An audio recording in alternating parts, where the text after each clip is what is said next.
Aha. Good evening, everyone, and welcome to the first virtual online tasting that Great Wine Online has run. We're very excited about this. My name is Penny Hayes, and I'm with Ewan Cameron, my colleague, who's on my screen on the top right. Ewan and I run Great Wine Online together, and we've been thinking about doing some of these virtual tastings. So we're very excited to be doing it here today. We've got with us Denzel Swartz, who's all the way from South Africa. Welcome, Denzel. Nice to see you. He is the brand ambassador for Simonson.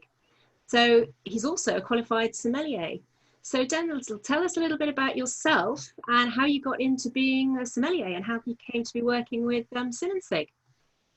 That's a very interesting story. I'm a third generation born onto Simonson. So my grandfather worked there, my parents, and then myself. I started out really wanting to go the route of viticulture, being in the vineyard and being hands-on, and realized that there wasn't really money to study towards that. And I then changed my direction completely out of the wine industry and went towards the route of child psychology, and then gotten back into wine at the later stage. So my baby girl just woke up, so she joined me. Hey, hi. She's so cute. Yeah, so growing up at Simonson, it was always a passion to get back into wine. It was very difficult for me getting into wine as a young boy, and it took me nearly 10 years before I got back to the farm. So in 2011, I returned to Simonson to work for them as a wine advisor, and decided to make sure that I study as much as I can about wine, and in particular wanting to complete a sommelier course in South Africa. If you didn't know, South Africa has very low rating of qualified sommeliers in the country. Okay. So we roughly together in a cluster, we're less than 100 qualified sommeliers in the country. And most of the time, the word sommelier or the trade is used very loosely in the country for wine waiters.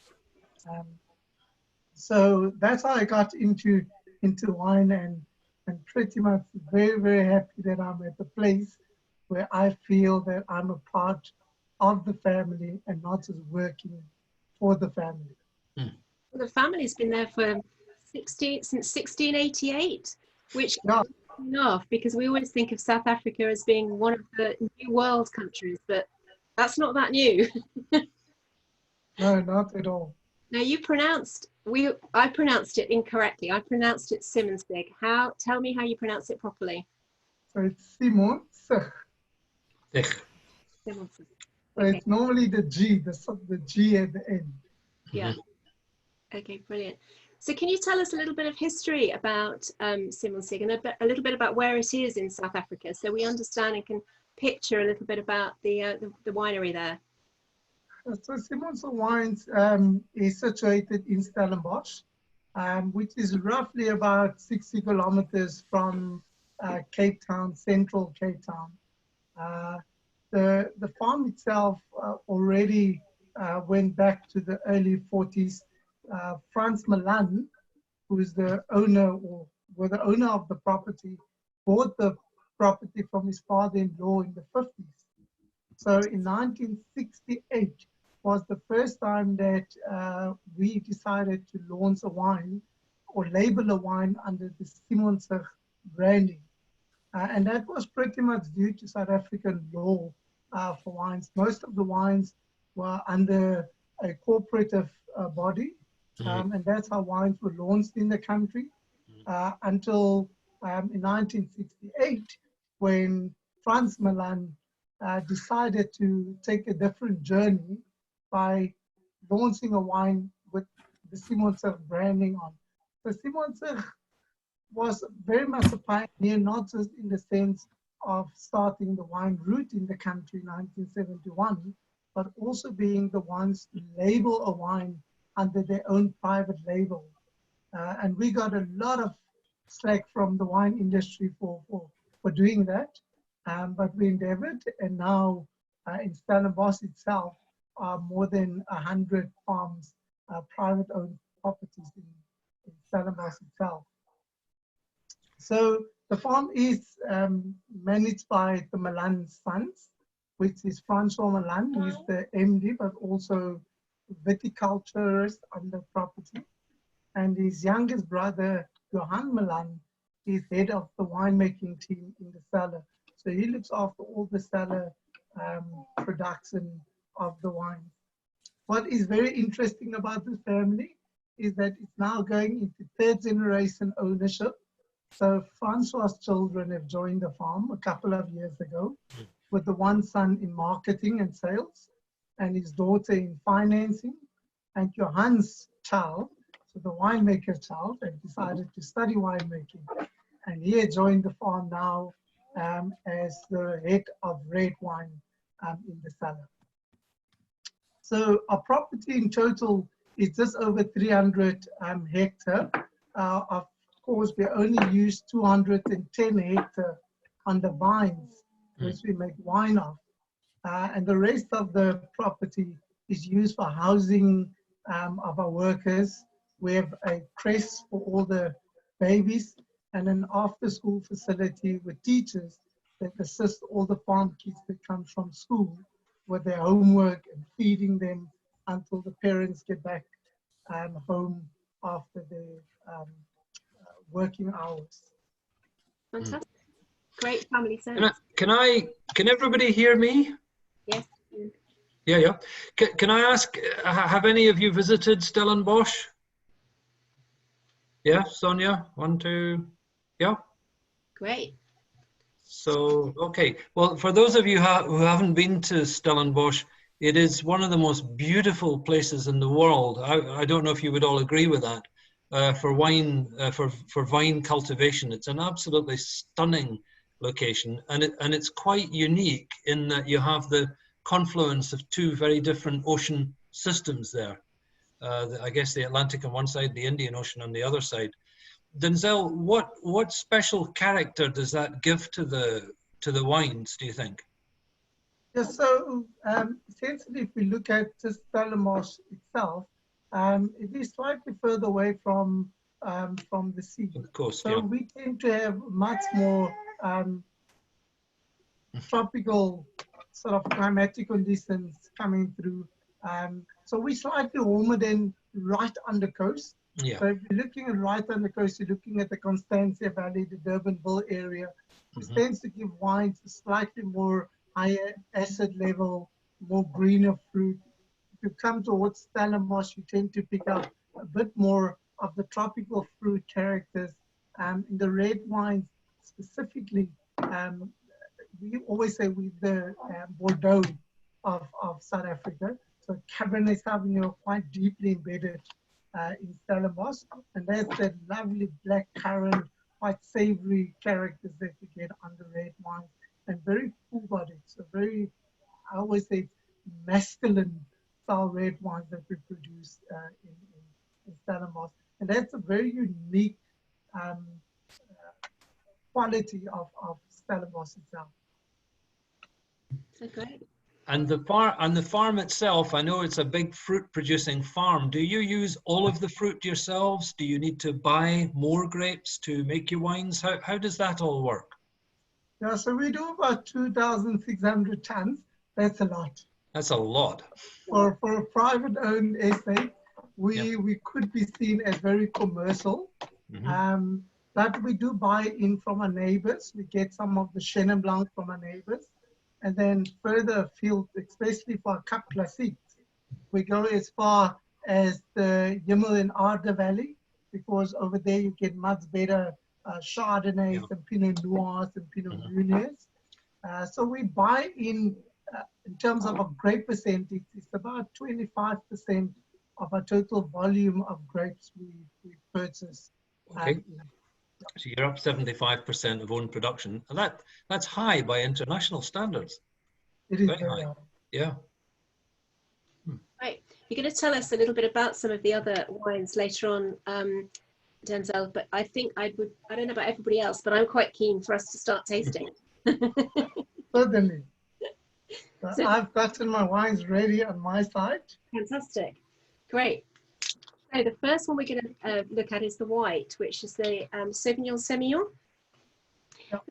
Semillon as a grape variety is usually used in sweeter wines such as sauternes and things like that. Can you tell us a little bit about why you blend it with a Sauvignon? What's it bringing to the wine?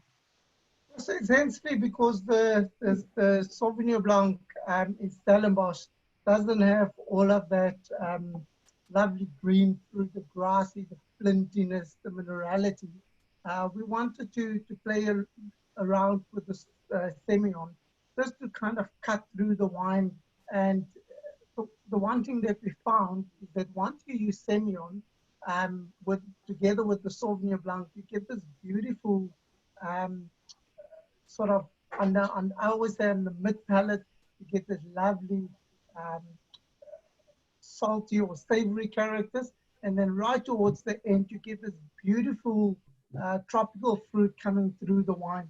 Now I'm going to take you through the tasting step of the wine. So just by the color, you'll see the wine has this lovely sort of pale thought. It should be getting on that edge of sort of a golden trim on the edges of the wine. But because the wine is a 2019, it's still relatively young. So it's a straw color character. If you smell the wine, you should be getting what the typical characters. What I'm talking about is don't expect to get this grassy, green pea, asparagus character, because of the Stellenbosch climatic conditions, you tend to get more of that tropical fruit. As an undertone to this wine, you might be now getting towards the green apple character that come through on the wine. But the tropical fruits are standing out a little bit more prominent on this particular wine.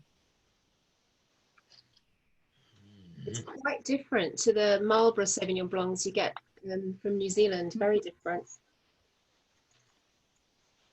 I always say the nice thing about South African Sauvignon Blancs for me is the fact that if you go to the different pockets of South Africa, you could be experiencing Sauvignon Blanc in a completely different manner. If you go closer to the coastal area, you get the typical, like you said, the Marlborough style of Sauvignon Blanc.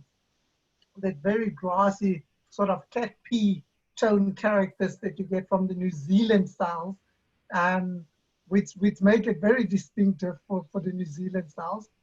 But in South Africa, we tend to get from different areas, different styles of Sauvignon Blancs, which we then play around with. Sauvignon in the country is not one of our biggest cultivars.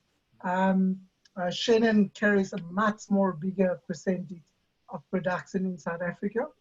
So we tend to allow the coastal regions to play around with the pure Sauvignon Blancs, which is indicative to that climatic conditions. And once you come inland, you'll start seeing how we start blending our Sauvignon Blancs just to complement the wine and to make the wine more appealing. Now for me, this is a wine that is an easy drinking style. So it's not a very heavy style of Sauvignon Blanc. So I'm going to tell you immediately, just from the taste of this wine, I want you to forget about thinking that this wine should only be going with fish. Okay? This is a style of wine that will go brilliant with just a lovely fresh salad. And for me, that's important. I've earlier wrote when I tasted through the wines, again, I said that this is just an everyday relaxation drinking style wine. So don't get too fussy with the wine. While you still have a little bit of sun shining through in the UK, enjoy the wine just on the patio, enjoying the sun. We've got some, so yeah, we can. Excellent. Some of you have. Is it snowing? It was this morning, but it's thawed mostly. Oh dear, poorly. Touching a raw nerve there with that one, I'm afraid. Yeah. So the wine for me is really, it's light. It's a crisp wine. It is an easy drinking, very playful style of wine, actually. And if you look at South African styles of wine, this would be a wine that I would immediately say it's a Sauvignon Blanc that in its price range, it's beautifully priced. And it's a wine that's just complex, and that you can use with most things. Like if you want to use it with fish, you can use it with a pasta, lovely, nice, fresh salad. I've done the other day, I've actually played around with the wine at the farm, and we were just having various pairings. And I said, but let's have the wine with a dessert, which was a very untraditional thing to do, because normally you think that you need a sweeter wine with dessert. But this wine paired so well with the lemon meringue that we had, which was just unbelievable to think that you can have just a lovely white wine, not that sweet, because the lemon meringue already has that little bit of sweetness, and the wine just cut through that and balances beautifully. I wish you had briefed us. We could have all made lemon meringue. We could have done, and we could have done. We've got a question here actually from Graham Denzel asking what's the ratio of the Sauvignon to the Semillon. So it's quite low, the Semillon, but just gives it that little sweetness that you're talking about. So what's the ratio? Yeah, we normally play between a 60-40% of the blend. Sometimes it's up to 65. I think this style is 60-40, this vintage. So the Sauvignon Blanc is predominantly more because of the acidity profile. Because once you use a bit more Semillon, what you'll do is you'll cut the acidity level, and the wine accentuate a bit more sweetness. So then you play towards that very off-dry style of winemaking. Do you want to ask how many variation from year to year? Yes, certainly. I can hear. I can just about hear Richard. Okay. Yeah, question there about the difference from year to year. So this one, it's 2019. Yeah. Yes. So is there a massive difference from the different years? South Africa, in terms of climatic conditions, are very similar, and that's why for us it's the one advantage I believe South Africa have, because they can make vintage wines every year. They don't have to be like the French that only do a vintage wine every 4 to 5 years. But what we do have found, and I've actually written some of the notes on the weather conditions. 2019 were particularly a very drier year. It was one of that warmer climatic conditions that we've experienced, very low rainfall in winter. I'm not sure if all of you can remember, but there was this big issue of South Africa is going to be running out of water in the early 2019. And we had to put all these drought measures in place. And the one thing that we did, which you guys might find very interesting, is that we've exercised a measure in the vineyards where we've actually, in order to control the water levels, is we left some of the vineyards so that they nearly go into a distress or into a stress mode, and then we started giving water just to control it, and which makes for this style to have a bit more of the tropical fruit characters that you also find on the wine. The 2018, once again, was the drought. We had water restrictions, but what we found on the 2018 vintage is that we had much smaller berries, which gives you a bit more in-depth character to the cultivars. So the 2018, when you taste the 18 vintages, it tends to get more that very detailed flavor profile of the grapes because of their intensity. Where the 2019 was healthy grapes, the bunches looks beautiful that we had, and you had just more tropical characters to most of the wines. I think what we'll also experience under 2018, when we're going to taste the red wine now, it's again sort of fruit forward presence of the wine. Interesting. Thank you. Thank you.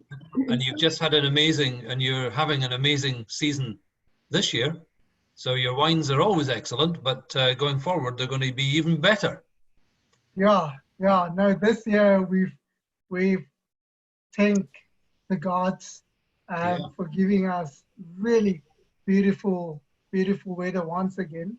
We had enough water. We still have enough water in the dams to irrigate. Of course, we're trying to be very responsible with how we irrigate now. Sure. But we had the yields are up compared to 2019 and 2018. So 2018, 2019, our yields were down quite a lot. We've seen at Simonson, we have a slight increase. I think some of the grapes or the cultivars, we've had a 5 to 10% increase in volumes. So, of course, more grapes into the cellar. Of course, we are now worried with COVID-19 and the restrictions.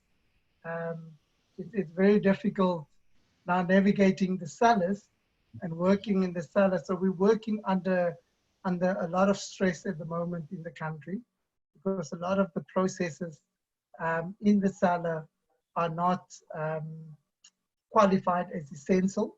So we cannot get workers in the cellar to actually work and move wine around. We only were allowed to get the grapes off the vineyards, or off the vines, into the cellar and through fermentation. And then we were told that we need to pause. And the only other restriction that was lifted yesterday morning was that we are now allowed to export the wines. So at least the wines that were on order for going out of South Africa is now allowed to leave the port.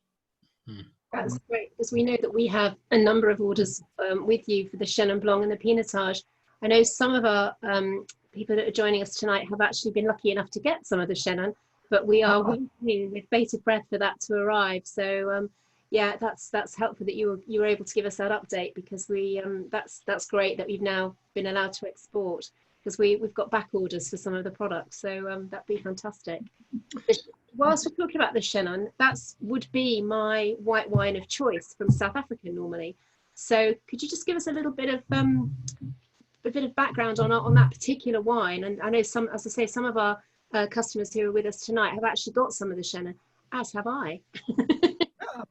So Shenan is, I just have to start off with, it's my most favorite cultivar in the world. So as with you, I enjoy Shenan much more often at home. And the Shenan Blanc, you guys might be having the 2019 still, right? Yeah, or the 19, yeah. Yeah. So the 2019 vintage on the Shenan Blanc is beautiful tropical fruits. Once again, understanding the grape Shenan, it is what I tend to call it's the workhorse of the wine industry. Yep. So for those that didn't know, South Africa has more Shenan planted in South African soil than the rest of the world combined. And that's not because we drink a lot of wine in South Africa, but Shenan is such a versatile cultivar that it makes anything from sparkling wines or MCCs right through to dessert wines. And South Africa also make a lot of brandy, and Shenan Blanc is one of the cultivars by choice for brandy production in our country. And so Shenan is very versatile. We have about 16.8% of total vineyards planted in Shenan Blanc. of which a small portion is for winemaking and the rest goes for spirits. At Simonson, we only use Shenan for winemaking. We do have, I have to say that we have a barrel of brandy that we've attempted our hand at. So soon we'll be able to taste that. But the Shenan Blanc, we do 2 Shenans at Simonson. The one that is very popular is the unwooded Shenan Blanc. And that one is very tropical in choice. You get a lot of that stone fruit coming through. You get sort of lots and lots of guava character to the wine, and then white peach undertone to it. The wine is very close to being an off-dry style of wine. So when you taste it, you might be going, this is not particularly screaming a dry wine. And that's because the wine, to find real synergy between fruit on the wine and alcohol, sometimes you have to push for higher alcohol to get fruit profile from the wine, accentuating. And that's why you find that a lot of South African wines also shows much higher percentage of alcohol in order to bring the fruit forward onto the nose. So I think the Shenan Blanc is sitting at about the 13.5, if I'm correct. You're right, yeah. Yeah. Can I give you 13. Can I give you just a brief opinion on it too? For my money, Chenin Blanc is the most underrated grape in the world. So much of it was sold very cheaply for so many years, and the quality was but it is a stunningly, as you say, versatile grape, and it's massively underrated, and it's one of the first things I look for in any wine list these days, where 10 years ago I wouldn't have bothered at all. So I would strongly recommend that people try a number of Chenin Blancs. It's a great grape. Yeah. No, you'd be surprised how Chenin, also in terms of food pairing, how versatile Chenin Blanc also is when it comes to pairing the wine with different dishes. I particularly love having my Chenin Blanc with pastas. A lovely, nice, creamy pasta with Chenin Blanc. It's just really good. And if you're going to have, once again, towards sort of like the salad, try to put a little bit of sort of caramelized pears in between your salad with a bit of nuts for the crunch, and you'll see what Shenan does to that salad. Perfect. Amazing. I'm getting hungry listening to this. I love that idea. Brilliant. Caramelized pears. Great. Shall we go on to the red? Yeah.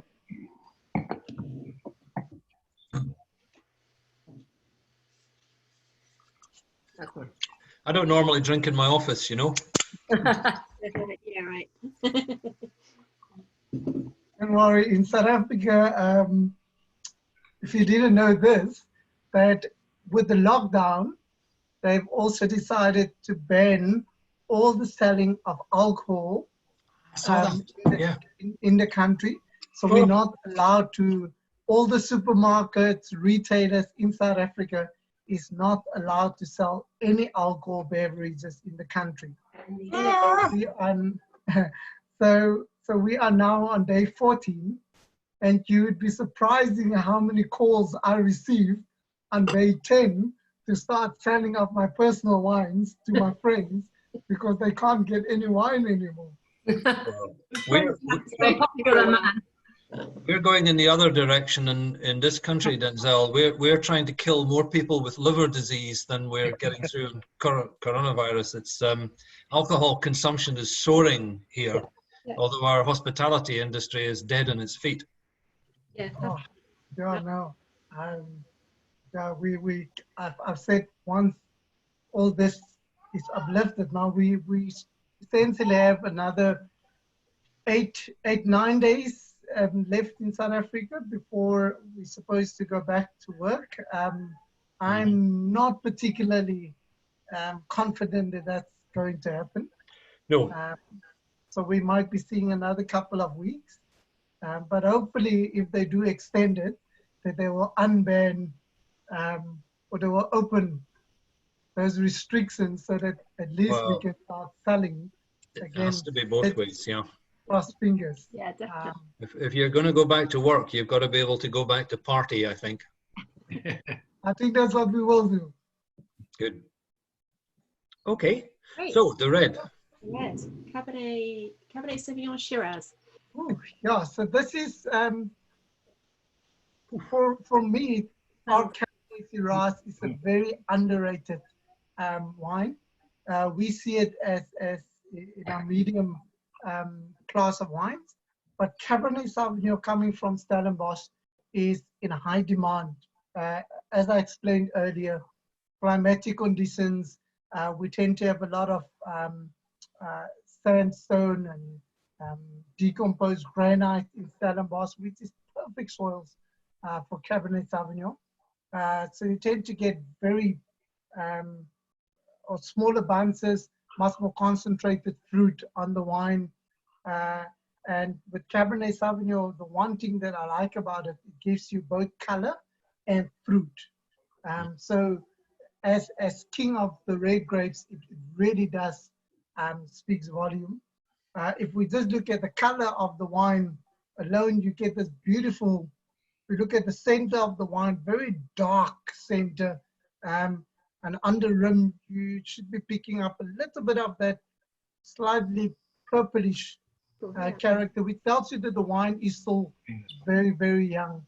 Now the blend in the Cab Shiraz is about 55% Cabernet Sauvignon and about 45% Shiraz. Now Cabernet Sauvignon, because it is such an aggressive grape, and so big and masculine, a lot of black currants, plum, dark red fruit, with a very high tannin structure. It's always fun playing around with Cabernet because you can blend it either ways to a Merlot to really soften it, or you can blend it towards the Shiraz, which we've done at Simonson. So up until 2003, we've always blended Cabernet Sauvignon and Merlot as a primary blend. And in 2003, we decided to change the table slightly. And because we have so much Shiraz planted on the property, we said, why should we buy in Merlot when we can use a cultivar which we already have on the estate? And we decided to blend Shiraz with it. The one thing that surprised us was how beautifully the spiciness of the Shiraz actually helped the Cabernet Sauvignon to stand out a bit more. So if you now smell the wine, on the nose you get this beautiful sort of plumminess coming through the wine. The Shiraz on this wine, some of you might be finding, I always say the sweet cherry notes to the wine. So there's the sweetness lingering just on the nose of this wine, and that is the introduction of the Shiraz to this particular blend.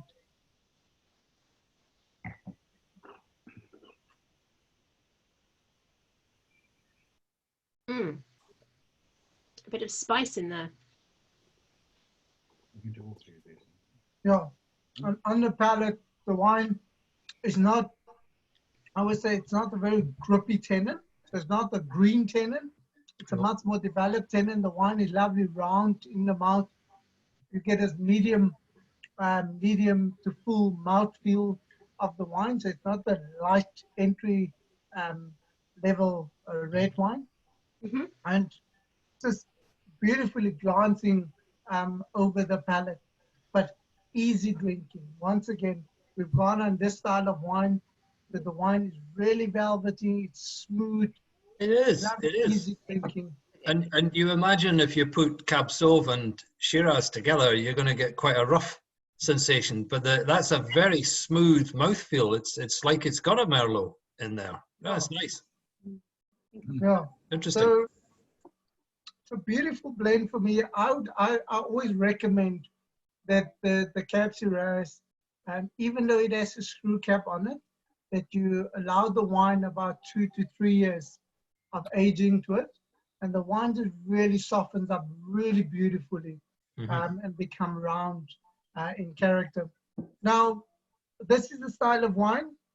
If you want to pair this wine with a meal, do not be afraid to go big on it. The wine really stands on its own. So I would go with this. If you think pasta, think spaghetti bolognese. Beautiful. Introducing that spiciness with the mince of the spaghetti bolognese. I would even as far as saying, if I have just an easy evening, I don't feel like cooking too much, I want to do something that's quick and fast. If you're not going to go for pasta, just a lovely meaty pizza will also work with this wine. Okay. What about a big juicy steak? We're talking South Africa here. Come on, it's the land of big meat. Yeah, well, if you're gonna talk South Africa, I'm particularly very scared of steak, of a big piece of steak on this wine, and especially if you go towards a gamey steak. It's slightly too not young, but not as big to deal with the gamey meat.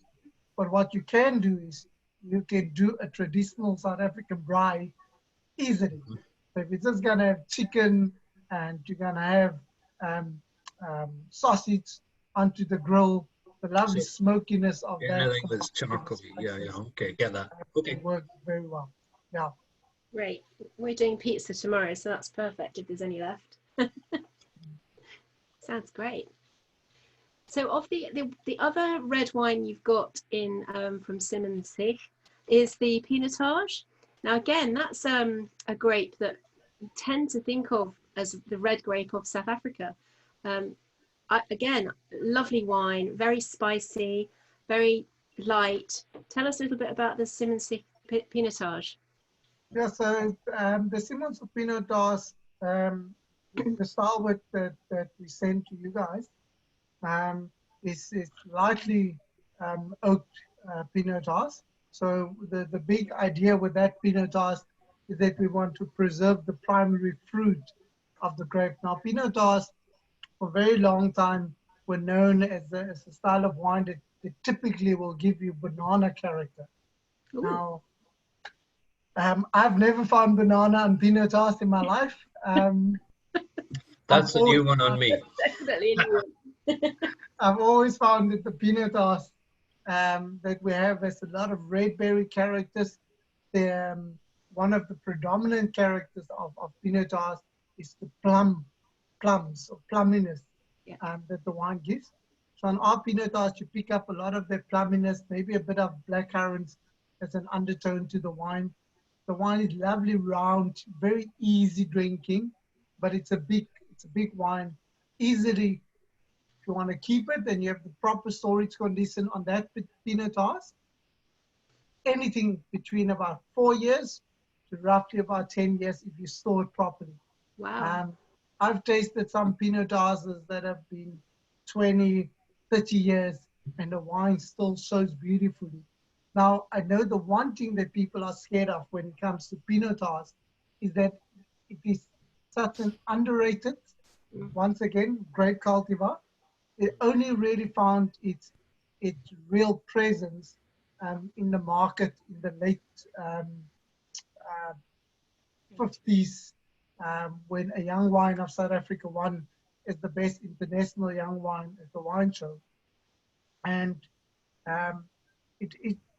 once again, it's for me, it's a wine that you can play around. If you don't have to use it with meat alone, you can also play it down towards a lovely grilled fish if you want to do it. And I'm not sure if everybody is familiar with the grape Pinotage itself in its origin. Yeah, it was probably known for the wrong reasons many years ago, and it wasn't always made to the best standard. But nowadays, it's a beautiful grape, and the you know, the consistency and quality is there. And it's I always say to somebody, if they're saying to me, look, I want to try something just really different. I like my red wines, but I want something really different. I quite often put them onto Pinotage and say, you won't taste another wine that's exactly like that. It's really different, but it's got a beautiful character all of its own. Definitely. Yeah, no, I always say Pinotage is most probably the undiscovered jewel of the wines. And if you try it, and I would recommend, if you haven't tried it, then try it blind between a couple of other wines. Because the one mistake that I've seen at the farm is that a lot of guests come to the farm, and once you want to introduce them to Pinotage, immediately, because of the history, they say, no, thank you, we don't drink Pinotage. And if you pour it blind between a Cabernet Sauvignon and a Shiraz and a Merlot, they sometimes actually prefer the Pinotage above a Merlot. And that's because of the structure of the wine. Of course, Pinotage finds its origin of Hermitage and Pinot Noir. So it does give you a little bit of that characters when you have the wine. Well, people have turned to Malbec in the last few years, particularly, and it had the same problem. Historically, it wasn't that well regarded, and so on. But the improvement in quality and consistency, allied to a much stronger message about it, means that it's phenomenally popular now. And I think I'm not actually suggesting the same thing exactly would happen with Pinotage because of the relative volume constraint, but it's a great wine. People should be drinking it, and you know, hopefully it will benefit in the same way that Malbec has. So I would encourage people to try it, especially if their previous experience was not good. That's not how it is now. It's a great I wine. think what we should do is we've got it on order. It's we're out of stock of that for obvious reasons at the moment, both that and the Shenan. As soon as they come in, I think we should do another tasting, Denzel, with you, with the Shenan and the Pinotage. And as somebody on the chat has suggested, if you tell us beforehand what we should be cooking, we'll all cook first, and then we can eat and taste at the same time, which would be just perfection. So I think we should definitely organise that as soon as as those wines come in, which I'm really glad to hear that they've been shipped. So we should have them here in a week or so, hopefully. So that would be great. Does anybody have any other questions that they would like to ask us? I put your hand up and I'll unmute you, or chat in the chat box. If not, we can always ask Denzel via email and get that out to everybody. But that how come we can hear some people but not hear others? How does that all work? They've not unmuted themselves. No. Clever. You can unmute yourself. You cannot have yourself on video. Because I see there's a couple of people who are very shy and not showing themselves on video. Exactly. Hello, I was just listening to the wine expert rather than contributing. Thank you very much. That was very enjoyable. Good. Excellent. Hi, wife. Brilliant. Well, thank you so much, everyone. That was really good. I hope everybody enjoyed it. We're hoping to run some more of these. So I have planned for next week a Chilean winery, Bodegas Volcanes, which we are going to be looking at 3 wines from them, probably a white and 2 reds one week, and another white and 2 reds the following week. That's from Chile. Really great wines. So I'll let you know all about that tasting, which we'll probably hopefully do next Thursday and the following Thursday. Thursday just because it's Thursday, you know, it's Friday Eve. But the other day, if anybody wants to do them, then let me know. But Thursday seems as good a day as any. But we've really enjoyed that, Denzel. Thank you very much. Denzel, thank you so much. Thank you very much. Very informative. Very, very. Absolutely, yes. Cheers. Happy Easter, everybody. Stay safe. Keep safe, everybody. Stay safe. Bye. Bye. Bye. Bye. Okay.